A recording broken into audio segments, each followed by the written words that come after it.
Okay, joining us now by Zoom, Lawrence Levy. He is the Executive Dean of Hofstra University's National Center for Suburban Studies. Also spent many years as a journalist covering Long Island politics. Good morning to you. Good morning to you. So you've covered New York politics for a long time. What's your reaction to the congressman being charged?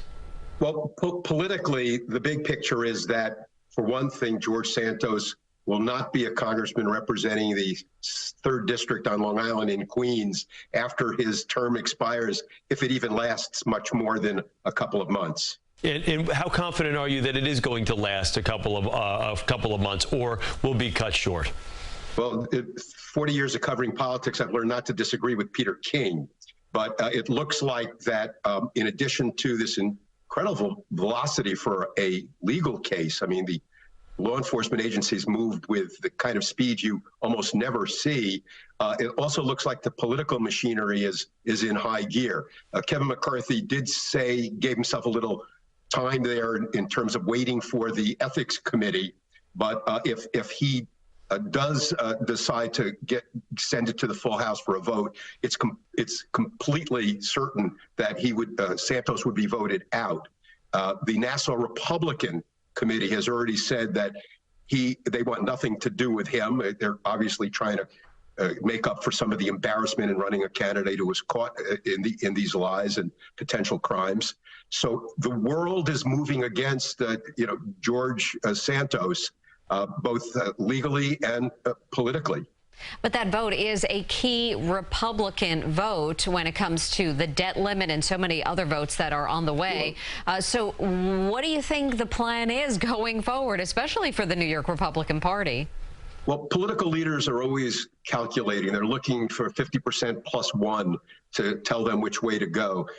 For McCarthy, up until the indictments, as you mentioned, the Republicans have a narrow majority. They've got some big votes coming up. George Santos may be a pariah among his own people, and he's not serving on any committees.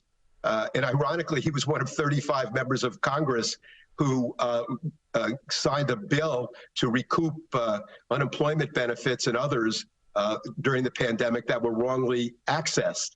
And of course, that's one of the things he's been charged with. But, again, the political calculation is that now his presence may be more damaging to the Republican Party, both in Washington and on Long Island and in Queens, than the benefit of having that extra vote. Lawrence, when you see him standing out in front of the courthouse yesterday in front of all the microphones and saying, of course, going to the standard witch hunt line and vowing to fight, how frustrating is this for the people in his district, his constituents, to see that looks like they've got him from what they're saying and from what we've been reporting for months on this guy, that he is going to continue to maintain this fight and not give the people what they want, which is him out. Right. Well, the line is that you're innocent until proven guilty, but that applies to the court of law. It doesn't apply to the court of public opinion. And since these revelations have been coming out shortly after his election, the voters in the district, all the man and women on the street stories showed an overwhelming lack of support, would be a mild way of putting it, for the congressman.